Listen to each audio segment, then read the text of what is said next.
오늘 제목이 내가 복음을 부끄러워하지 아니하노니라는 제목입니다. 여러분, 여기에 나와 있는 로마서 1장 16절과 17절은 우리 아침에 잠도 깰 겸 16절 17절 다시 한번 큰 소리로 읽어볼까요? 시작. 내가 복음을 부끄러워하지 아니하노니 이 복음은 모든 믿는 자에게 구원을 주시는 하나님의 능력이 됩니다. 먼저는 유대인에게요, 그리고 헬라인에게로다. 복음에는 하나님의 의가 나타나서 믿음으로 믿음에 이르게 하나니 기록된 바 오직 의인은 믿음으로 말미암아 살리라 함과 같으니라. 로마서의 주제 구절로 알려져 있고, 그리고 종교개혁자 마틴 루터가 종교개혁을 일으키는 데 있어서 개인적으로 회심하는 데 있어서 또 종교개혁을 일으키는 데 있어서 결정적인 도움을 주었던 구절이 바로 로마서 1장 16절과 17절이고 로마서의 주제 구절이기도 합니다. 그리고 성경 전체의 주제 구절이라 해도 과언이 아닐 정도로 유명한 구절입니다. 자, 여러분, 지금은 쓰는 시간이 아니고 전부 저를 보시기 바랍니다. 쓴다고 해서 집에 가서 다시 보는 사람 거의 없다는 거 제가 확실하게 믿습니다. 그리고 사람 좀 적당히 잊어버려야 목회자가 오히려 좋아요. 또 늘 새로운 건 얘기하는 것처럼 보이니까. 여러분, 이 본래는 교회가 하나였습니다. 그래서 여러분, 우리가 신앙 고백을 할 때 거룩한 공회를 믿사오매라고 하잖아요. 그게 홀리 캐톨릭 처치예요. 는 하나밖에 없다는 뜻이고 홀리는 거룩한 뜻이라는 뜻이죠. 거룩한, 캐톨릭은 전 세계에 걸쳐져 있는 보편적인 우주적인이라는 그런 뜻이에요. 그 다음에 교회, 하나의 거룩한 우주적인 교회. 원래 이게 교회가 하나밖에 없었어요. 교회는 두 개가 아니에요. 지금도 다양한 분파가 있지만 사실은 교회는 하나밖에 없는 거예요. 그런데 여러분, 그 당시에 로마하고 그 다음에 수도를 이제 콘스탄틴 대제가 수도를 처음에는 그 로마에 했는데 나중에는 이스탄불, 지금 콘스탄티노플 그 이스탄불로 옮겼단 말이에요. 그러니까 이쪽하고 이쪽하고 너무 멀리 떨어져 있는 거예요. 쓰는 언어도 여기는 그리스어를 사용하고 이 콘스탄티노플, 이스탄불 쪽은, 여기는 로마는 라틴어를 사용하고 지리적으로도 너무 멀고, 그리고 또 우리 교회가 정통성을 가진 교회다, 이런 또 정통성 다툼이 있고 계속 서로 미워하고 서로 싸우고 그러다가 1054년에 결정적으로 분열을 하게 됩니다. 그래서 지구상에 처음으로 동방정교회라는 것이 나오게 됐어요. 그리고 로마 카톨릭, 원래는 하나였는데 두 개가 되겠죠. 하나는 로마 카톨릭교, 로마는 카톨릭교란 말을 자기들이 그냥 갖다가 써버린 거예요. 원래 카톨릭이라는 말을 자기들이 가져가서는 안 되는데, 원래 카톨릭교회는 전 세계적으로 하나밖에 없는 건데 자기들이 카톨릭교회라고 가져가 버린 거예요. 그래서 로마 카톨릭교라고 이렇게 쓰는 거예요. 여러분 많이 들어보셨죠? 로마 카톨릭교회. 우리나라는 의회에 와서는 번역을 할 때 뭐라고 번역했어요? 천주교라고 번역을 했죠. 근데 로마 카톨릭교가 맞는 번역이에요. 로마 카톨릭교. 그렇죠? 그 다음에 이제 이쪽에 콘스탄티노플 쪽으로 해서 그리스나 불가리아나 러시아나 이런 주로 동구권 쪽, 이런 쪽에서 이제 계속해서 뿌리를 내리고 세력을 이렇게 키워왔던 동방정교회라는 것이 있어요. 오소독스라고 하죠. 그러니까 이제 원래는 하나였는데 뭐가 된 거예요? 동방정교회고 로마 카톨릭이 됐죠. 근데 로마 카톨릭 교회가 원래 두 개가 된 거죠. 하나인데 두 개로 된 거죠. 근데 로마 카톨릭 교회도 1517년에 마틴 루터라는 사람이 종교개혁을 해가지고, 마틴 루터가 거기서 나오려고 한 것이 아니고 로마 카톨릭 교회에서 이단이라고 해서 내쳐버린 거 아니겠습니까? 로마 카톨릭 교회가 잘못됐다고 항의를 했다고 해서 프로테스탄트라는 말이 주어지게 된 거예요. 프로테스탄트. 이게 로마 카톨릭을 구교, 올드 릴리전이라고 해서 구교했다면 이분들은 새로운 종교이기 때문에 뉴 릴리전, 신교. 여러분 많이 들어보셨을 거예요. 신교, 또 뭐죠? 개신교. 신교란 말도 쓰고 개신교란 말을 한번 따라합시다. 개신교. 개신교는 이제 고쳐서 새롭게 한다는, 고칠 개자 아니에요? 고쳐서 새롭게 한다. 개신교라고 하는 거예요. 또 우리는 다른 말로 뭐라고 하죠? 프로테스탄트, 저항했다고 해서. 우리는 이름이 몇 개라고요? 개신교라는 게 하나 있고 또 뭐죠? 프로테스탄트, 이게 있어요. 그러니까 이제 총 교회가 몇 개가 된 거예요? 로만 카톨릭, 그 다음에 그리스 정교, 그 다음에 뭐가 된 거예요? 개신교. 이렇게 크게 세 개로 나누어지게 된 거예요. 이제 개신교 내에서도 이제 장로교, 침례교, 뭐 순복음 이렇게 막 나누어졌습니다만 큰 줄기로 보게 되면 이 세 개인데, 영국에서 16세기에 1534년에 성공회라는 것이 또 하나 나와요. 이렇게 되면 시간이 많이 가니까 크게 보게 되면 네 개가 되는 거죠. 이렇게 되는데, 자 봅시다 여러분. 마틴 루터라는 사람은 본래 그 로마 천주교의 로마 캐톨릭의 신부였어요. 젊은 신부였어요. 그 당시 신부는 결혼을 안 하겠다는 서약을 하잖아요. 평생을 이제 하나님을 위해서만 살겠다고 신부 서약을 하고 신부가 된 사람이에요. 그런데 이제 비텐베르크 대학교라는 새로 생긴 대학교에서 교수를 한 사람이죠. 근데 이 사람이 원래 이제 중세 시대에 이분이 살 때 왜 종교개혁이 일어났는가에 대해서 잠깐 한 5분 안에 말씀드릴게요. 왜냐하면 이걸 이해해야 오늘 성경 공부가 확 들어오니까. 중세는 어떤 시대냐 그러면요, 죽음에 대한 공포가 지배하던 시기입니다. 죽음에 대한 공포. 흑사병이라고 들어보셨죠? 유럽 인구의 뭐 구체적인 숫자도 될 수가 없어요.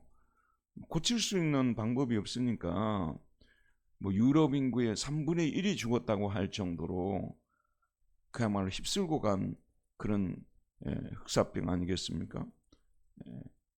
또 여러 가지 이유들로 전쟁이라든지 그런 것들로 죽고 죽음에 대한 공포가 지배하던 시기였습니다. 그런데 교회 안에서라도 이런 사람들을 위로해야 되는데 죽음에 대한 두려움을 갖지 마십시오. 예수님이 우리에게 살아날 길을 이미 마련하셨습니다. 주 예수를 믿으면 우리가 어떤 상태에서도 구원을 받을 수 있고 비록 우리가 죽을 줄에도 다시 살아납니다. 이렇게 희망의 메시지를 전해줘야 되잖아요. 죽음의 공포 속에 있는 사람들에게. 근데 이분들이, 신부들이 뭐라고 전했냐 그러면 행한 대로 벌을 받는다. 행한 대로 벌을 받는다. 행한 대로 상을 받는다. 이런 설교를 하니까 죽음에 대한 공포가 없어지기는커녕 더 커지는 거예요. 또 행한 대로 벌을 면한다도 가르쳤어요. 행한 대로 벌을 면한다.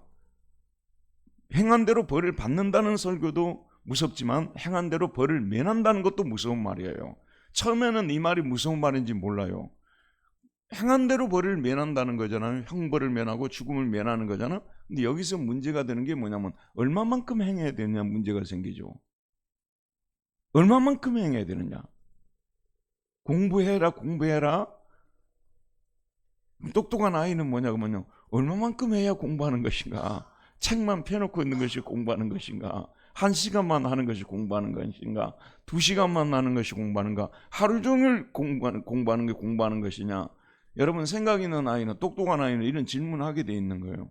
행함으로 구원을 받는다는 말을 쓰잖아요. 행한 대로 벌을 면한다. 이렇게 하게 되면은 얼마만큼 행해야 되냐는 문제가 생기게 되기 때문에 또 불안한 거예요. 당시는 율법 설교, 공적 설교가 지배하던 시기라고 볼 수가 있습니다. 마틴 루터라는 사람은 이런 시대 속에 자라면서 죽음에 대한 공포 속에서 이 죽음을 피할 수 있는 가장 확실한 길이 무엇이냐 생각하다가 자기 친구하고, 여러분 잘 아는 대로 방학 때 자기 고향에 갔다가 다시 자기가 다니는 에어포트 대학으로 돌아오는 도중에 슈토테른하임이라는 데서 번개를 맞은 거예요. 그래서 자기 친구는 그 옆에서 쓰러지고 자기도 내동댕이 쳐지고, 이러는 과정에서 죽음에 대한 공포를 느끼면서, 이미 죽음이 지배하는 사회였지만 죽음에 대한 공포를 더 크게 느낀 사건이 자기 개인에게 일어난 거예요. 그래서 내가 이런 죽음에 대한 이 형벌로부터 어떻게 하면 벗어날 수 있을까? 가장 확실한 길이 수도사가 되는 길이다. 오늘날로 말하자면 목사가 되는 길이다. 이렇게 생각을 했다 그 말이에요. 그래서 당시에 아우구스투스 은자 수도원이라는 그 에어포트에 있는 수도원에 들어갔어요. 근데 거기에서 이 사람은 원래 공부도 잘하는 사람이었기 때문에 한마디로 학업 성적이 우수하고 타임 오버미 되는 그런 수도사 생활을 했는데도 불구하고, 여러분 예전에는 어떻게 말하냐면 일반 성도님들이 지켜야 될 율법이 있고요, 그 다음에 수도사들이 지켜야 될 권고라는 것이 있었어요. 그런데 이거는 훨씬 더 뭐죠? 심한 그런 법들이에요. 등급이 높은 그런, 지키기가 더 어려운 그런 법들을 권고라고 했어요. 수도사에게 주는 권고. 그러니까 이 권고까지 지키려고 하는데 마틴 루터가 처음에는 자기가 지킬 수 있는 줄 알고 지켜보려고 했어요. 그런데 저녁마다 고해성사를 하는데, 천주교는 고해성사가 있지 않습니까? 할 때마다 자기가 거짓말을 하고 있는 거예요. 자기가 지은 죄 중에 일부만 얘기한다든지. 자기가 자꾸 고해성사가 끝나고 돌아오면 위선자라는 생각이 자꾸만 드는 거예요. 그래서 수도원에 들어가서도 행복하지도 못하고 죽음에 대한 두려움도 없어지지 않고 더 영적으로 힘든 시간을 보내고 있었습니다. 차라리 그냥 어떤 때는 내가 그냥 죽어서 지옥 가면 좋겠다, 이런 생각을 할 정도로 그런 고민을 하고 있던 중에 그 하나님의 말씀을 읽어가는데, 특별히 바울 서신에 보게 되면 의라는 말이 많이 나와요. 의라는 말이, 물론 구약 성경에도 보면 의라는 말이 많이 나오잖아요. 근데 의하게 되면 여러분 떠오르는 것이 심판이에요, 구원이에요? 일반적으로 의하게 되면 떠오르는 것이 심판이에요, 구원이에요? 심판이죠. 그러니까 하나님의 의라는 말도 하나님의 심판으로, 하나님의 진노로 이렇게 받아들이는데, 당시 교회도 그렇게 가르쳤고 신학자들도 그렇게 가르쳤고, 자기 자신이 생각할 때도 의하게 되면은 하나님의 심판으로만 생각이 되었어요. 그런데 이 당시에 아우구스티누스 은자 수도원에 들어가게 되면요, 바울이라든지 그 다음에 로마서, 갈라디아서, 골로새서, 에베소서, 이걸 바울 서신이라고 하잖아요. 13개의 서신을. 여러분 잘 들으세요. 그 다음에 아우구스티누스 책들. 그러니까 이 바울을 우리들이 지금 로마서 공부를 하고 있는데요, 여러분 여기는 보면 의인이 구원을 받는 것을 행위로 받는다고 가르치고 있습니까? 믿음으로 받는다고 가르치고 있습니까? 그러니까 여러분 끝까지 잘 들어보세요. 그러니까 당시에 중세교회에서는 면죄부를 팔아서 장사를 했고 돈을 어마어마하게 받아들이는데, 하나님의 심판에 대한 설교를 하면 할수록 면죄부는 더 잘 팔리는 거예요. 왜냐하면 죽음에 대한 두려움은 더 커지고 사면받을 수 있는 길을 찾기 때문에. 이해가죠 여러분? 그래서 잘 들어보세요. 야고보서 같은 성경, 요한계시록 같은 성경은 천주교 그 사제들이 또는 목회자들이, 신부들이, 신학자들이 열심히 설교를 했어요. 그런데 믿음으로 구원을 받는다는 이런 진리를 가르치는 로마서나 갈라디아서 이런 설교는 거의 안 해버린 거예요. 이해가죠 여러분? 예전에 부흥사들이, 우리나라도 보면 부흥사 전성시대가 있었잖아요. 부흥사들이 와서 설교를 할 때는요, 겁을 줘가지고 사람들 돈 내게 하는, 여기에 초점에 맞추다 보니까 하나님이 값없이 의롭게 해주신다는 이런 설교는 잘 안 하는 거예요. 그러니까 일반 성도들이, 그런 특별히 요즘같이 성경이 모든 사람에게 보급이 되어서 마음대로 읽을 수 있는 시대가 되었다면 모든 성경을 다 읽지만, 당시는 신부들만 성경을 읽게 되어 있어요. 일반인들은 성경을 못 갖게 되어 있어요. 설교하는 것만 알아듣게 되어 있어요. 이해하겠죠 여러분? 그러니까 신부들이 뽑아서 하는 설교만 듣는 거예요. 그래서 이 로마서나 갈라디아서 이런 설교를 전혀 듣지를 못한 거예요. 그런데 이 사람이 수도사가 돼서 이제 성경을 읽다 보니까 로마서, 갈라디아서를 읽으니까 여기는 완전히 다르게 가르치고 있거든요. 또 지금까지 교회 역사에서 가장 큰 영향을 끼친 아우구스티누스, 제가 들어서 읽으라는 책도 써서 여러분 손에 잡혀드렸는데, 들어서 읽은 분들이 거의 없으리라고 믿어지는 것입니다. 이게 오늘이라도 집에 돌아가셔서 들어서 좀 읽어보세요. 아우구스티누스는 축구로 말하자면 펠레 같은 사람이라고 말했고, 지금도 여러분 교회 역사 속에서 카톨릭 동방정교회 개신교 할 것 없이 가장 존경받는 사람이 아우구스티누스예요. 근데 아우구스티누스의 책을 읽어보니까 이 의에 대해서 다른 해석이 나오는 거예요. 이 의를 심판으로 해석하지 않고 용서하고 관계시켜주는 거예요. 선물과 관계시켜주는 거예요. 하나님께서 죄인에게 값없이 선물해 주시는 의로 이렇게 해석하는 거예요. 하나님께서 죄인을 값없이 용서해 주시는 의로 해석을 하고 있는 거예요. 또 하나님 앞에서 인정받는 의, 하나님 앞에서 유효한 의, 이런 식으로 해석을 하는 거예요. 누구를 보니까요? 아우구스티누스의 책을 읽어보니까. 그래서 지금까지 자기가 하나님의 의를 심판으로 해석했던 것이 잘못된 것임을 알게 되었고, 하나님의 의는, 근데 이거는 우리 동양 문화 속에서 자라난 사람들은요 굉장히 쉽게 이해할 수 있는데, 서양 문화 속에서 특별히 로마 하게 되면 정치 아니면 철학 아니면 법, 뭐예요? 로마 하면 법이죠. 이게 로마는 법이 지배하는 시대였지 않습니까? 근데 우리 동양 문화에서 보게 되면요, 의인, 죄인하게 될 때 어떤 사람이 의인이라고 했을 때 어떤 사람이 의인이에요? 동양 문화에서는요. 어떤 사람이 의인이죠? 그 마을에 사는 그분은 참 의인이다. 또 다른 말로 호인이다. 이런 말을 쓰잖아요. 그 의인이란 말은 뭐냐면 자비와 사랑이 있는 사람이라는 게 들어가 있어요. 일반인들이 가질 수 없는 엄격함도 있지만 자비와 사랑을 가지고 계신 분, 너그럽고 인자하신 분, 이런 분을 가리킬 때 뭐라고 하죠? 의인이라고 하는 거예요. 근데 동양 문화는 놀랍게도 성경을 잘 이미 해석을 하고 있는 거예요. 그래서 거기서 이 루터가 이 하나님의 의는 심판하고 관계된 것이 아니고 용서와 관계되어 있고 선물과 관계되어 있고 하나님 앞에 인정받는 의구나, 하나님 앞에 유효한 의구나, 이런 식으로 해서 번역을 다시 해버렸어요. 지금도 루터판 성경을 보게 되면요, 하나님의 의를 하나님 앞에 유효한 의라고 이렇게 번역을 해놨어요.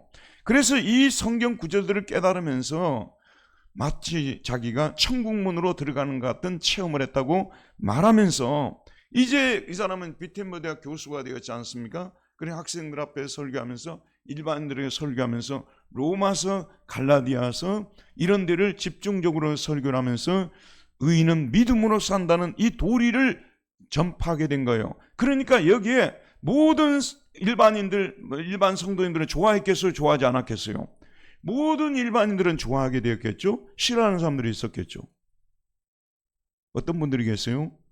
노마 교황가, 그 다음에 거기에 수하들이라고 볼 수가 있겠죠? 그 사람들은 싫어했겠죠? 왜냐하면 이 하나님의 심판이란 이걸 설교함을 통해서 수많은 사람들의 공포심을 조장하고, 그리고 면죄부를 팔아서 돈을 벌어 들었는데, 구원을 하나님의 의를, 이 하나님의 의를 선물로 주시는 의로, 용서해 주시는 의로 받아들이게 되니까 돈을 벌 길이 끊어져 버리는 거 아니겠습니까? 그래서 1521년에 보름스라는 데서 국회가 열려가지고 칼 우스가 마틴 루터를 이단으로 정죄를 해버린 거예요. 수찬 정지를 시켜버리고 쫓아내버린 거예요. 그래서 이제 이 루터를 따르는 사람들, 또 스위스는 칼빈을 따르는 사람들, 이런 사람들을 중심으로 개신교란 것이 나오게 된 것이기 때문에, 개신교가 태어나는 데 있어서 결정적인 역할을 한 것이 이 하나님의 의라는 이 단어고, 로마서 1장 16절과 17절이라는 겁니다.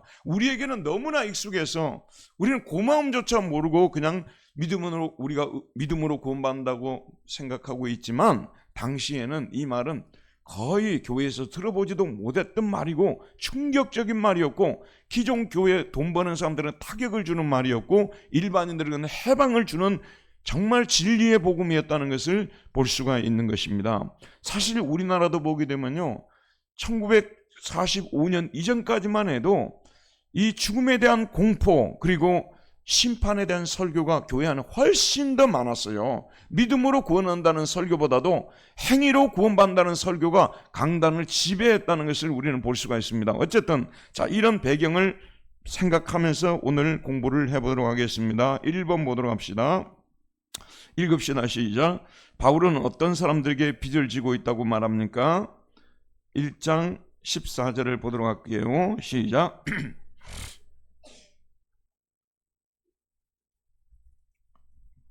자, 헬라인들은 어떤 사람들입니까?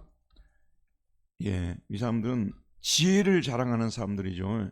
헬라인들이 제일 좋아하는 단어가 뭐인 줄 아십니까? 헬라인들이 원래 어떤 나라 사람들입니까? 그리스 사람들이죠. 근데 그리스라는 나라 전신이 헬라 제국이었다고 말이에요. 이해하시겠죠, 여러분? 그러니까 헬라어라고 말을 하는 거예요. 그리스어라고도 하지만 헬라어라고도 하는 거죠. 이 헬라인들은 철학을 자랑하고 지혜를 자랑하는데 헬라인들이 제일 좋아하는 단어가 그리스어로 뭐였습니까? 소피아라는 단어입니다. 소피아가 뭡니까? 지혜. 필로는 뭡니까? 필로는 사랑한다라는 뜻이죠. 그래서 지혜를 사랑하는 사람들을 뭐라고 합니까? 필로소피아, 철학이라고 하잖아요.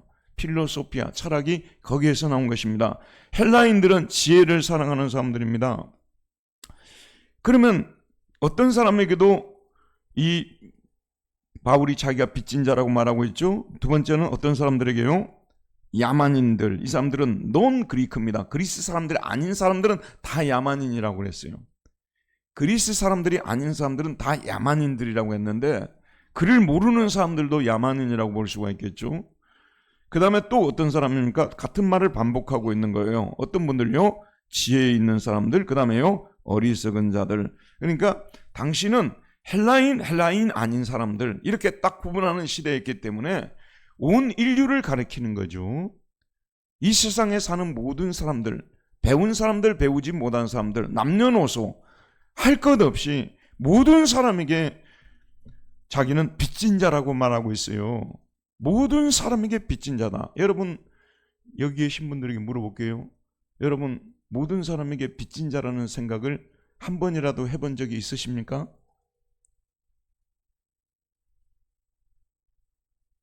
한 번도 해본 적이 없을 겁니다. 일부의 사람에게는 빚진 적이 있었죠. 모든 사람에게 빚진 적이 없어요. 근데 바울은 모든 사람에게 빚진 자라고 말하고 있어요. 이 빚진 자라는 단어가 1장 지금 몇 절이죠? 14절 오페일레테스라는 단어입니다. 오페일레테스 에이미, 그러면 나는 빚진 자다라는 뜻이죠. 오페일레테스 에이미. 자, 여러분 이제 저를 안 써도 될 것 같아요. 저를 보십시오. 바울이 뭐 그리스에 사는 사람이든지 아니면 이스라엘에 사는 사람이든지 로마에 있는 사람이든지 돈을 빌려 쓴 적이 있을까요? 없을까요? 돈을 빌려 쓰지 않기 위해서 바울은 스스로 텐트 메이커가 됐잖아요. 천막 만드는 자가 되어서 자비량으로 자기가 돈을 벌어서 선교한 사람이었잖아요. 그리고 선교비가 들어오게 되면 모두 자기가 세운 그런 교회들에 썼기 때문에 빚이 하나도 없는 사람이었어요. 빚이 하나도 없어야 된다는 생각을 가지고 살았어요. 진짜 예수를 믿으면요, 빚을 하나도 지지 말아야 된다는 생각을 가지고 사는 것이 저는 정상적인 생각이라고 생각합니다. 예전에 우리 어머니가 그 빚을 많이 지고 계셔서 연말이 되게 되면 빚쟁이들이 막 몰려왔어요. 어릴 때 그 기억이 생생해서 저는 나중에 커서 절대 빚지고 살지 말아야 되겠다 해서 그랬는데도 은행 빚이 상당히 있었어요. 근데 이제 제가 시간이 지나면서 그 은행 빚을 다 갚고 지금은 빚이 없어서 그렇게 기분이 좋아요. 바울이 누구에게 빚을 진 적이 있어요? 없어요? 없습니다. 그런데도 자기는 모든 사람에게 빚진 자라고 말하고 있어요. 또 바울이 빚에 대해서 쓰는 말씀을 보게 되면 성경 몇 곳에 나오는데 한 군데만 우리 찾아봅시다. 로마서 8장을 보도록 합시다. 로마서 8장 12절입니다. 로마서 8장 12절. 로마서 8장 12절입니다. 함께 읽읍시다. 시작. 그러므로 형제들아, 우리가 빚진 자로 돼 육신에게 져서 육신대로 살 것이 아니니라. 우리가 육신에게 빚을 져가지고 육신이 이게 빚을 졌기 때문에 육신의 노예가 되는 거 아니에요? 그리고 육신에게 아첨하고 육신을 막 섬기려고 하는 거예요. 여러분도요, 냉정하게 과학적으로 분석해 보면 우리도 모르게 우리가 마치 육신에게 빚을 지고 있는 것처럼, 육신이 종인 것처럼 육신을 만족시키려고 하고 육신의 비를 거슬리지 않게 하려고 하고 육신을 기쁘게 하려고 하는 그런 모습들이 우리 속에 굉장히 많이 침투되어 있습니다. 로마의 교인들이 그런 식으로 생각해서 바울이 우리가 빚진 자이긴 빚진 자 맞지만 육신에게 빚진 자들이 아니라고 말하고 있어요. 그러면 무엇에 빚졌는가 보도록 합시다. 3번 봅시다. 무엇에 빚졌다고요? 2번 복음에 빚을 지고 있다는 것입니다. 복음에게 빚져 있다는 말이죠. 복음으로 나를 구원해 주신 하나님께 빚을 지고 있다는 겁니다. 복음으로 나를 구원해 주신 하나님께 빚을 지고 있다는 것. 여기 앉아 계신 여러분 모두 누구에게 빚을 지고 있습니까? 복음으로 나를 구원해 주신 하나님께 빚을 지고 있다는 것은 사실 아니겠습니까? 복음으로 나를 구원해 주신 하나님께 빚을 지고 있다. 하나님의 은혜와 사랑에 빚을 지고 있다. 복음 때문에 내가 구원받았으니 나는 예수의 십자가와 부활의 복음에 빚을 지고 있다. 이렇게 말할 수가 있겠죠? 예수 그리스도의 십자가 부활의 복음에 빚을 지고 있다. 하나님의 은혜의 빚을 지고 있다. 하나님의 사랑의 빚을 지고 있다. 이런 표현을 우리가 쓸 수가 있겠죠. 그런 의미에서 저와 여러분들 모두가 어떤 사람들이에요? 빚진 자라는 말을 쓰는 것이에요. 우리는 하나님께 절대 구원받을 수 없는 사람들이었지만 복음으로 인하여, 복음 때문에 하나님의 은혜로 용서를 받고 구원을 받은 사람들이기 때문에 하나님에게 빚졌다, 복음에게 빚졌다, 이런 말을 쓸 수가 있다는 말씀이 되는 것입니다. 그런데 자, 이런 봅시다. 내가 하나님께 빚졌다는 말은 누구나 가르쳐주지 않아도 다 그렇게 생각하고 계시죠? 하나님께 빚졌다는 걸 생각하고 계시죠? 또 복음에게 빚졌다는 것도 여러분 다 동의하시죠? 복음으로 나를 구원해 주신 하나님께 빚졌다는 그런 생각을 가지고 일평생 동안 우리가 사는 삶은 하나님의 은혜에 보답하는 삶이고 그 은혜의 빚을 갚는 삶 아니겠습니까? 그래서 우리는 뭘 해놓고 하나님께 달라고 할 수가 없어요. 청구서를 내밀 수가 없어요. 왜냐하면 하나님이 먼저 우리에게 우리 빚을 다 탕감해 주었기 때문에 그 빚은 죽을 때까지 갚아도 다 갚을 수 없는 그런 빚이기 때문에 뭔가를 우리가 해놓고 하나님께 거기에 대해서 해주세요라는 말을 쓸 수가 없게 되어 있죠. 이해가죠, 여러분? 탕감받을 수 없는 빚을 받았잖아요. 우리가 그 은혜를 받았잖아요. 탕감받을 수 없는 빚을 탕감받은 사람들이기 때문에 우리는 하나님께 뭘 해놓고 달라고 할 수 없는 빚진 자들로 살아가야 되는 거예요. 여러분들이 특별히 언제가 제일 은혜스럽냐 그러면요, 자기 딴에는 최선을 다해서 주의 일을 하고 나서 기도할 때는 저는 은혜의 빚진 자일 뿐입니다. 제가 한 것은 기억도 하지 마십시오. 내가 받은 은혜에 비하면 지금 제가 하나님께 한 일은 아무것도 아닙니다. 이렇게 기도할 때 은혜 위에 은혜가 되는 거예요. 그런 경험들 해보셨죠, 여러분? 저희들은 이런 진리를 계속 배워온 사람들이기 때문에 익숙합니다만은 당시 중세기에는 이런 말들이 도무지 강단에서 선포되지 않았기 때문에 내가 행한 것에 대해서 하나님 반드시 갚아줘야 할 분으로 사람들이 생각했기 때문에 내가 하나님께 빚진 자라는 이런 고백을 하지를 못했던 것입니다. 이해가죠, 여러분? 또 한 가지 여기서 빚진 자라는 말을 쓸 때 우리가 또 생각해야 되는 것이요, 그러면 로마에 있는 사람들에게도 빚져 있고 그리스도인들에게도 빚져 있고 야만인들에게도 빚져 있다고 말하고 있잖아. 자기 빚진 자라고 말하고 있잖아. 여러분 저를 보세요. 왜 이런 말을 쓰냐 그러면요, 물론 하나님께 빚진 자이기도 하지만 바울은 본래 하나님의 은혜를, 하나님께로부터 구원을 받을 수 있는 자격을 하나도 갖추지 않은 사람이고 처형을 당할, 형벌을 받을 만한 조건은 충분히 갖추고 있었던 사람이에요. 왜냐하면 예수 믿는 자를 다 잡아 죽이려고 했기 때문에. 근데 하나님의 경륜은 이방인들을 구원해야 되는데 그들에게 가서 복음을 전해줘야 될 사람이 필요한 거예요. 하나님께서 보실 때는. 이해가죠, 여러분? 바울의 죄를 용서해 줄 때는 바울 죄를 용서해 주는 거기서 끝나는 것이 아니라 이 사람을 이방인에게 보내가지고 복음을 전할 사람으로 택해서 그를 이방인의 사도로 보내기 위해서 하나님이 그의 죄를 용서해 주신 거 아니겠습니까? 그의 빚을 탕감해 주신 거예요. 이해가죠, 여러분? 그러니까 바울은 사실은 누구 때문에 이 빚을 탕감받았다고 볼 수가 있겠습니까? 누구 때문에요? 이방인들 때문에. 만일 모두가 예수 믿는 사람이었으면은, 아직도 믿지 않는 사람이 너무 많아요. 그들에게 보낼 사람이 필요한데, 먼저 하나님께서 바울의 빚을 탕감해 주신 것이죠. 죄의 빚을.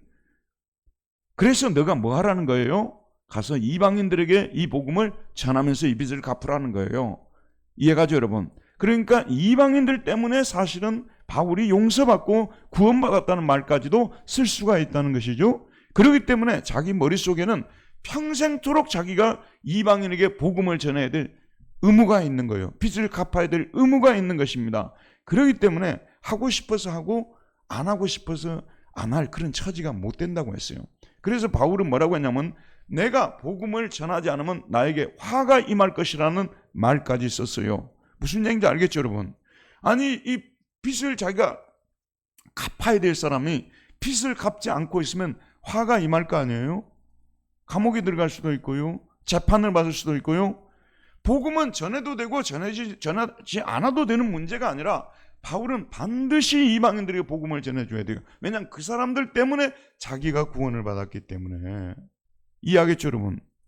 여러분이 복음이라는 것은 항상 그런 성격을 가지고 있어요. 하나님의 은혜로 내 죄가 탕감받는 이 측면, 수직적인 측면이 있고, 수평적으로 내가 누군가에게 가서 복음을 전하라고 하나님이 그런 은혜를 베풀었다는 이런 부채의식을 가지고 우리는 살아야 되는 것입니다. 여러분 다 빚진 자들입니다. 누군가에게 여러분이 복음을 전해줘야만 하는 거예요. 전해주지 않으면 내가 화가 임할 것이라고 말하고 있어요. 오늘날 기독교가요, 다분히 개인주의적으로 복음이 선포되기 때문에 내 구원받으면 되는 거지 뭐, 이렇게 생각하고 끝나는 거예요. 여러분 가정에서요, 내가 먼저 제일 구원받은 것은요, 너가 먼저 구원을 받고 가족들에게 가서 복음을 전하라고 하나님이 나에게 먼저 구원을 베풀어 주신 거예요. 내 이웃에게 가서 복음을 전하라고 구원을 베풀어 주신 거예요. 그렇기 때문에 전하지 않고 있으면 하나님이 심히 기뻐하지 않아요. 왜냐하면 우리가 빚을 갚아야 될 사람 빚을 안 갚고 놀기만 하고 있으니까 그걸 하나님은 원하지 않는다는 것이죠. 이해가죠, 여러분? 여러분 모두 우리는 이방인이나 지혜 있는 자나 어리석은 자에게, 모든 사람에게 어떤 사람들하고요? 빚진 사람들이에요. 이 빚진 자 의식을 가지고 살아가는 것이 은혜가 우리 안에 머물게 만드는 중요한 비결입니다. 여러분이 무슨 일을 하든지 빚진 자 의식을 가지고 행해 보세요. 똑같이 여러분 똑같은 행동을 해도요, 내가 빚진 자라는 생각을 가지고 행동을 하는 것과 내가 이 행동을 했을 때 뭔가 하나님께 청구할 수 있다는 이런 생각을 하는 것은요, 하늘과 땅 차이로 다릅니다. 내가 빚진 자라는 생각을 가지고 행동을 하게 될 때 그렇게 은혜가 될 수가 없어요. 여러분 이 빚진 자에 대한 우리 자신의 그리스도인에 대한 정의가 얼마나 중요한지 다시 한번 생각하는 기회가 되었으면 좋겠습니다. 자, 3번을 읽어보도록 합시다. 시작.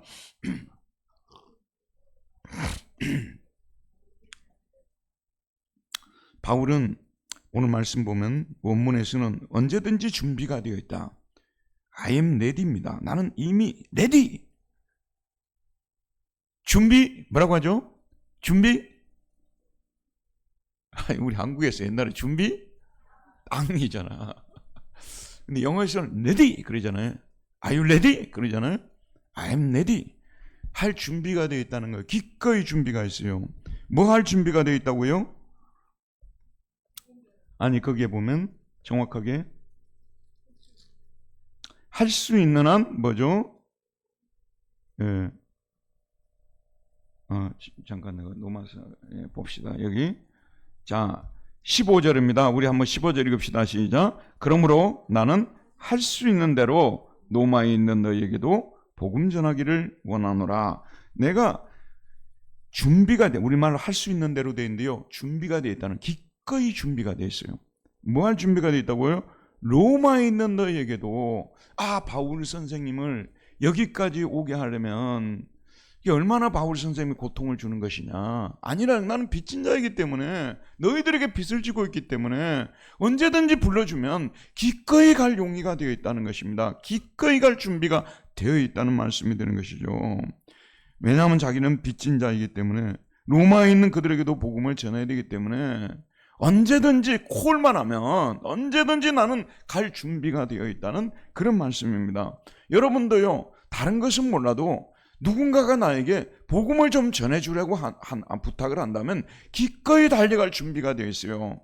그 사람이 나에게 복음을 좀 전해주라고 한다면 나는 세상 끝까지 달려가서 복음을 전해줄 그런 준비를 하고 있어야 된다는 말씀입니다. 자, 그 다음에 4번을 봅시다. 시작. 바울은 복음을 부끄러워하지 않는다고 말합니다. 그럼 왜 복음을 부끄러워하지 않는다고 말합니까? 자, 이 복음은 첫 번째, 이 복음은 봅시다, 여러분. 여기 보세요. 이게 이제 복음이라는 말인데 유앙겔리온이라고 되어 있어요. 이게 히라보인데 유는 좋다는 뜻이고 앙겔은 소식이라는 뜻이에요. 유앙겔리온 테우, 하나님의 기쁜 소식, 하나님의 복음, 이렇게 되어 있는데, 이 복음은 어떤 사람에게요? 어떤 사람에게 효력을 바란다고요? 모든 믿는 사람들에게. 복음이라는 이 복음은 상품이라고 한번 생각해 봅시다. 복음이라는 또 무기라고 생각해 봅시다. 복음이라는 무기는 어떤 사람에게만요?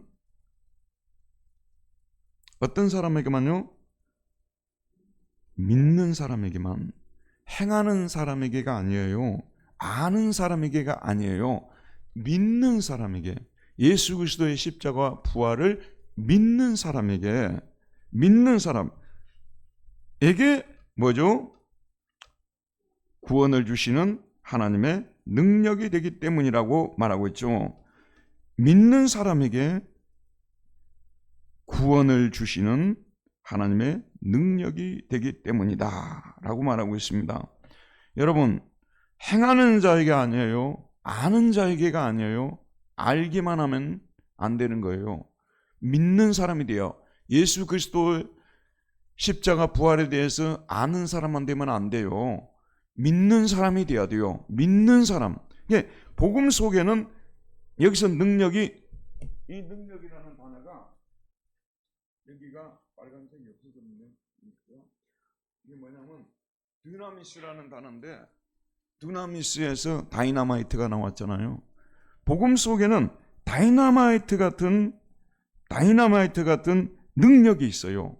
복음 속에는 다이나마이트 같은 능력이 있어요. 요즘에 우크라이나라든지 또는 뭐 아프리카의 어느 지역 이런 데서 핸드폰을 만들 때, 스마트폰을 만들 때 거기에 없어서는 안 될 그 부속 이름이 뭐죠? 그러니까 무슨 뭐라고요? 이 히토름이라든 이런 광석이 들어있다는 말이에요. 근데 분명히 돌 아니에요. 그 돌 속에 그것이 들어있다는 거죠. 그러니까 그걸 가져오게 되면 돈이 뭐 1, 20조가 아니라 수백 조의 돈을 가져온다는 거 아니에요? 지금 그런 것 때문에 전쟁도 일어나고 이러지 않습니까? 근데 복음 속에는 뭐가 들어있다는 거예요? 하나님의 능력이, 하나님의 다이나마이트 같은 능력이 그 속에 들어있어요. 복음 속에는, 자 여러분 잘 들으세요. 복음 속에는 무슨 능력이 들어있다고요? 하나님의 다이나마이트 같은 능력이 들어있어요. 근데 이 능력이 나타나기만 하면, 이 능력이 폭발되기만 하면 죄인을 의인으로까지 만들어버리는 놀라운, 죄인을 구원하는, 죄인을 의인으로 만들어버리는 놀라운 변화와 역사를 만들어낸다는 거예요. 복음 속에 뭐가 들었다고요? 복음 속에 뭐가 들었다고요? 하나님의 다이나마이트 같은 능력이 들어있어요. 그래서 이게 폭발하기만 하면 어떻게 된다고요? 엄청난 능력이 나타나게 되는 거죠. 슬픈 사람을 기쁘게 만드는 거 할 수 있을까 없을까요? 복음 속에 있는 하나님의 능력만 나타나면 슬픔에 빠져있는 우리를 뭐죠? 기뻐하는 사람으로 만들 수 있고, 좌절과 절망 속에 빠진 사람을 일으킬 수 있고, 심지어를 죽은 자를 살리기까지 할 수 있고, 죄인을 의인으로까지 만드는 엄청난 능력이 어디에 들어있다는 거예요? 복음 안에 들어있어요.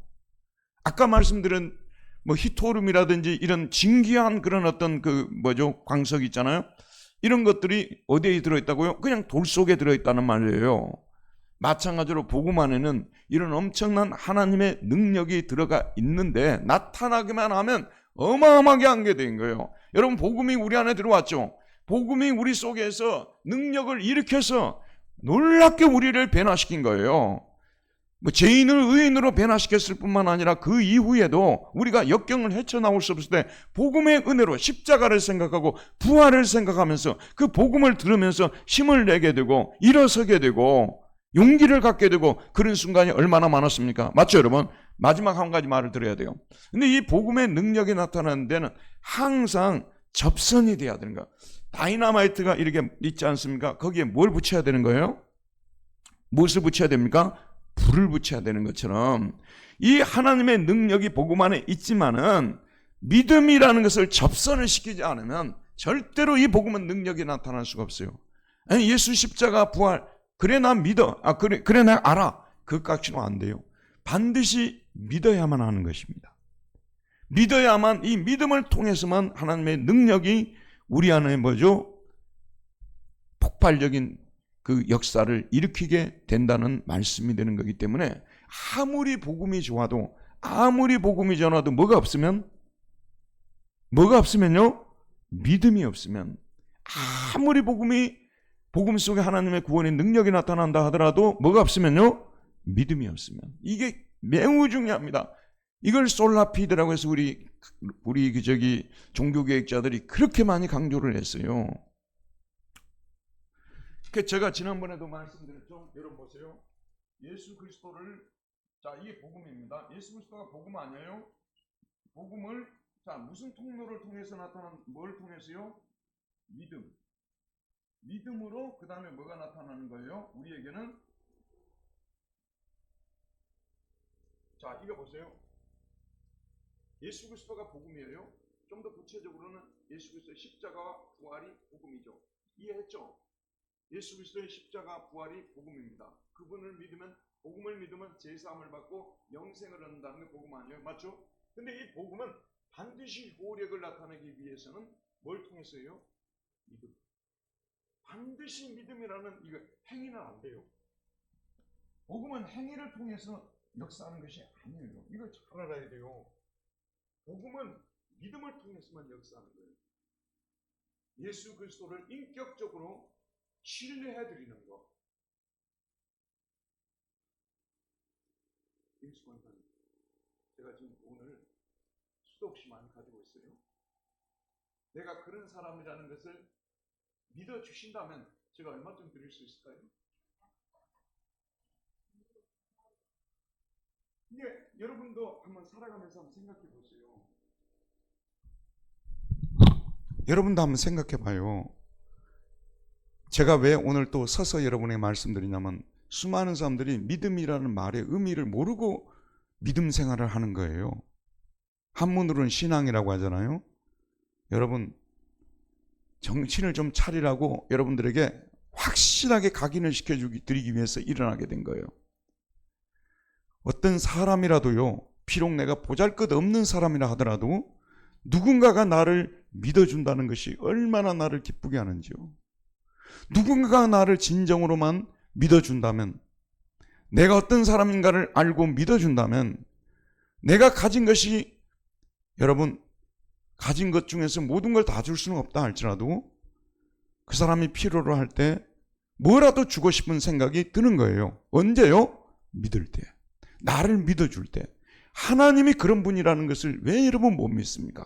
하나님은 우리가 가져오는 양이나 소나 우리가 가져온 작은 행위들, 그런 것들로 인해서 춤을 추시는 분이 아니에요. 하나님이 우리에게 정말 바라고 좋아하는 것은 믿음의 제물입니다. 우리가 하나님을 신뢰해 드리는 것, 하나님이 사랑이시고 나를 구원해 주신 분이시고 독생자 예수님까지 보내신 분이시고 나를 끝까지 포기하지 않으시고 마지막 날까지 나를 지켜주시고 세상 끝날까지 나와 함께 하시고, 이런 하나님을 너무 힘들고 어려운 역경이 나에게 찾아왔습니다. 저에게는 하나님이 계십니다. 저는 하나님을 신뢰합니다. 이번에도 제가 헤쳐나가게 하실 줄 믿습니다. 이 고백을 하나님께서는 얼마나 좋아하는지 몰라요. 바로 이 고백이 하나님을 춤을 추게 만드시는 거예요. 그래서 여러분, 그런 상황에서도 하나님이 건져주시고야 마시는 것입니다. 복음을 어떠할 때 역사가 나타난다고요? 믿음으로. 이 말을 이해를 못하면 개신교 신앙에는 절대 될 수가 없어요. 죽을 때까지 카톨릭 신앙이에요. 믿음으로라는 말에 우리 개신교 운명이 걸려 있어요. 믿음으로라는 이 단어를 찾기 위해서 솔라피드라고 하거든요. 이 단어를 찾기 위해서 종교개혁이 일어나게 된 거예요. 그 사람들은 전부 다 율법을, 이 사람들은 뭐냐 그러면요. 자, 저 하나 써볼게요. 봅시다. 이 사람들은 율법을, 하나님이 주신 법을 율법이라고 하죠. 이걸 행함으로 해요. 이 사람들은 믿음으로 아니고 행함으로 뭘 받는다는 거예요? 구원을 받고 뭘 받는 겁니까? 상을 받고 이렇게 되는 거예요. 항상 제가 여러분에 강조를 합니다만은 행함이라는 것은 뭐냐 하면 율법하고 관계되어 있어요. 그러니까 여러분이 뭘 행하라고 하게 되면 뭘 행하는 거예요?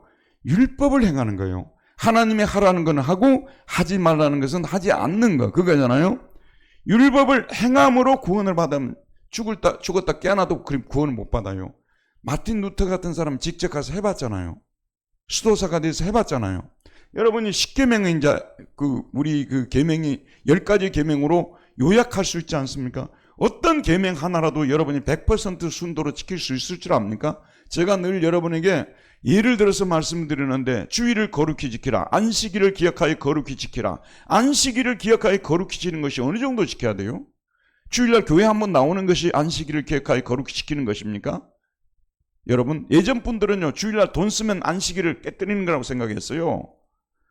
안식일에 조금이라도 일하면요, 안식일 깨뜨리는 거라고 생각했어요.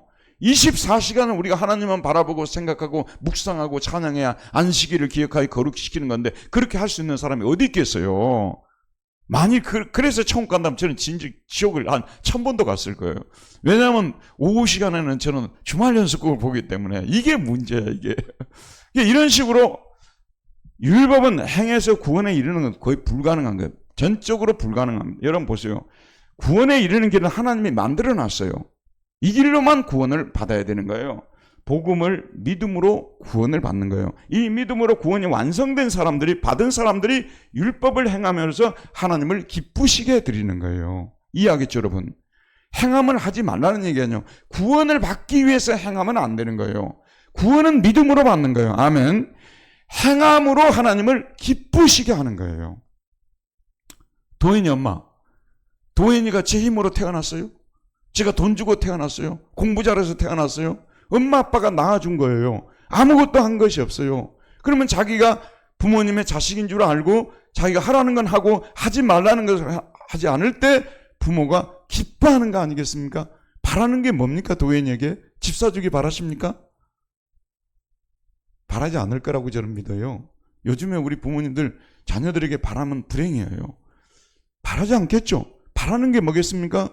엄마 아빠가 하라는 거 하고 하지 말라는 건 하지 않아서 제가 잘 되기를 바라는 거 아니겠어요? 그것만 바라는 거예요. 하나님도 똑같습니다. 우리에게 바라는 것은 이겁니다. 복음을 믿으라는 것을 바라는 거예요. 그리고 구원을 얻고 율법을 행함을 통해서 하나님을 기쁘시게 하는 삶을 살아라. 이게 바로 너무나 중요한 말씀입니다. 자, 그 다음에 첫째는 유대인에게요, 둘째는 헬라인에게라고 말하고 있죠. 이거는 구원의 순서를, 구속사의 순서를 말하고 있습니다. 5번을 봅시다. 시작. 그는 복음에는 하나님의 뭐가 나타났다고요? 의가 나타났다고 말합니다. 이 하나님에는 어떤 의라고요? 복음 속에는 뭐가 담겨 있어요? 하나님의 의가 담겨 있어요. 이 하나님의 의라는 말이 디카이오스네 때문인데 하나님의 의. 아까 제가 시작하면서 말씀드렸죠? 이 하나님은, 하나님의 의라는 것은 하나님의 심판이 아니고, 하나님의 심판이 아니고 하나님의 용서, 하나님의 용서. 복음 안에는 뭐가 나타났다고요? 하나님의 용서. 하나님께서 선물로 주시는 의가 나타났다는 것이고, 이 의는 하나님 앞에 인정받는 받게 만들고 하나님 앞에 유효한 의라는 말을 썼어요. 하나님 앞에 유효한 의. 마틴 루터는 이렇게 번역했어요. 하나님 앞에 유효한 의. 목적격 소유격으로 해서 하나님 앞에 유효한 의. 하나님 앞에서 죄를 용서받게 만들어주는 의. 그것이 어디에 나타났다고요? 복음 안에 나타났다고 말하고 있습니다. 이 나타났다는 것은 현재형을 쓰고 있는데 종말에 나타날 것이 지금 나타나고 있다고 말해요. 종말에 원래는 나타나기로 되어 있는데 믿는 자에게는 이 하나님의 의가 지금 나타나고 있어요. 여러분, 용서는 마지막 날 결정이 되는 거 아니에요? 그런데 지금 예수 믿는 자에게 나타나고 있다고 현재형을 쓰고 있는 것입니다. 여기 보면 1장 몇 절입니까? 17절이죠. 여기 보면 하나님의 의가 그 안에서 아포칼립테타이. 아포는 이것이 벗겨낸다는 뜻이요. 칼립테타이는 뭐냐면 이게 가려진 것. 가려진 것을 벗겨낸다. 영어로 리빌레이션이라고 하죠. 이게 지금 종말에 나타나야 될 것인데 지금 나타나지고 있어요. 하나님의 의가. 그래서 이 의는 어떤 자에게 나타난다고요? 자, 6번을 보도록 합시다. 시작. 인간은 하나님의 의를 어떻게 함으로 구원을 받는다고요? 그러니까 오직 믿음으로란 말을 바울이 무슨 표현을 쓰고 있습니까?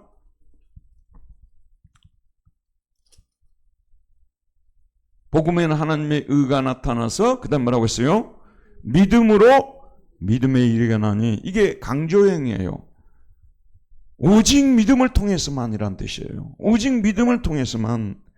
복음 안에 나타난 하나님의 의는 오직 믿음을 통해서만 효력을 나타난다 그 말이에요. 믿음 아니고서는 다른 어떤 방법을 통해서 효력을 나타내지 않습니다.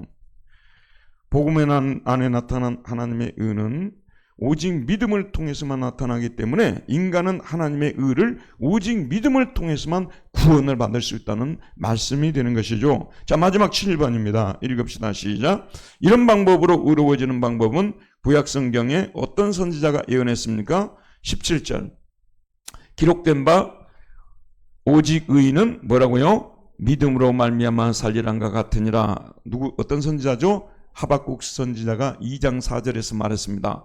자, 잠깐 저를 보시기 바랍니다. 주목.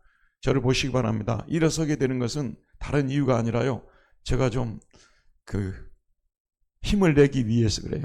수업 시간에도 앉아 있다가 일어나게 되면 제가 힘을 내기 위해서 그러는데 이 믿음으로 의롭게 되는 이 도리가, 이 진리가 신약 성경에 바울이 갑자기 자기가 깨달아서 전하는 진리가 아니라는 거예요.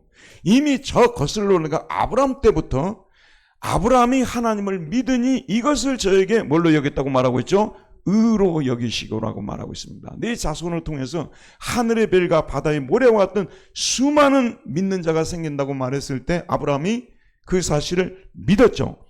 하나님이 그 믿음을 의로 여기시고라고 말하고 있지 않습니까? 이거는 이미 구약 성경에서 믿음으로 구원을 받는다는 이 도리는 이미 구약 성경에서부터 나왔던 거예요. 하박국 선지자가 가장 선명하게 이 사실을 가르쳤고요. 자, 결론을 맺을게요. 끝내도록 하겠습니다. 그런데 지금 저와 여러분들이 너무나 많이 듣고 확신하고 있는 이 믿음으로 의롭게 된다는 이 사실을 중세기에는 또는 여러분 지금까지 기독교 역사 속에서 많은 사람들이 심지어는 지금도 교파에 따라서요 믿음으로 구원을 받는 게 아니라고 전파하는 사람들이 너무나 많아요. 지금도 카톨릭에서는 믿음으로만 절대 구원을 받지 못한다고 가르치고 있습니다. 반드시 인간의 행위가 따라야 구원을 받는다고 지금도 가르치고 있어요. 그리고 우리 개신교 교파들 중에서도 많은 교파들에서 믿음으로만 구원을 받지 못하고 행위가 있어야 구원을 받는다고 가르치는 분들이 너무 많아서 지금도 사람들이 믿음으로 구원받는다는 이 사실을 아직도 뭐라고 할까요? 100% 순도로 깨닫지 못하고 있습니다. 아마도 우리 개신교인들 중에서도요 8, 90%가 이 도리를 아직도 깨닫지 못하고 있는 거예요. 깨닫는 데 있어 결정적인 힌트만 하나 드릴게요. 그게 뭐냐면 구원이라는 것은 근본적으로 하나님이 결정하는 거지 인간이 결정하는 게 아니에요. 하나님이 시키는 대로 하는 게 구원을 받는 거예요. 인간이 원하는 대로 여러분, 하는 게 구원이 아닙니다. 우리 생각대로 하는 게 절대 구원이 아니야. 하나님이 원하는 대로 정해놓은 방법대로 우리가 구원을 받는 건데, 그 정해놓은 방법이 이 방법이에요. 예수 그리스도의 복음을 믿음으로 구원받는 이 방법은 하나님이 딱 정해놓은 거예요. 바꿀 수가 없는 건데 사람들이 자꾸 여기에 도전하는 거. 어떻게 믿음으로 구원받아? 행위가 없는데 어떻게 구원받아? 제가 행위가 없는데 어떻게 구원을 받나? 이런 분들에게 항상 하고 싶은 얘기가요, 당신의 행위를 좀 써가지고 와보라고 내가 늘 말하고 싶어요. 여러분, 우리가 일주일 살아가는데 얼마나 우리가 위대한 행위를 합니까? 일주일 동안 복음을 증거하는 저도 마찬가지고 여러분도 일주일 동안의 삶을 한번 종이에다가 써보시기 바랍니다. 얼마나 구원받을 만한 일을 우리가 제대로 하고 있는지. 만약에 이런 행위를 통해서 구원을 받는다고 생각하면 이 중에 구원받지 못할 사람들이 거의 모두 다이지 한 명이라도 빠져나올 수 있는 사람 없습니다. 왜냐하면 행위는 율법 행위 전체를 다 해야 된다고 야고보서에 말하고 있거든요. 그 중에 하나도 못 지키면 못 지킨 것이 된다고 야고보서에 말하고 있어요. 그러면 누가 그걸 다 지켜가지고 율법을 다 지켜서 구원을 받을 수 있겠습니까? 바로 이런 가르침이 인간의 삶 속에 평화를 뺏어가는 거예요. 인간을 불행하게 만드는 거예요. 고통에 빠지고 절망에 빠지게 만드는 거예요. 우리 하나님이 은혜로 구원을 받았다는 걸 여러분 믿으셔야 됩니다. 이래야만 여러분이 평화를 누릴 수가 있어요. 그리고 보세요, 여러분. 행위를 우리가 해야 되는데 다 여기 앉아있는 저부터도 시작해서 여러분 모두가 제대로 못 살죠. 항상 우리 기도 속에서 죄송합니다, 죄송합니다, 죄송합니다, 죄송합니다 차원의 회개는 죽을 때까지 따라다녀야 돼요. 은혜로 구원받은 사람은 회개가 없다고요. 천만의 말씀입니다. 두려워서는 회개가 아니라 죄송합니다 차원에서 회개는 죽을 때까지 하게 되어 있는 거예요. 여러분, 교회 제일 처음 오게 되면 무슨 기도부터 드립니까? 회개 기도부터 드리죠. 두려워서 떨면서 지옥 보낼지 모르겠다고 해서 여러분이 회개합니까? 아니죠. 어떤 회개를 합니까? 죄송합니다 회개죠.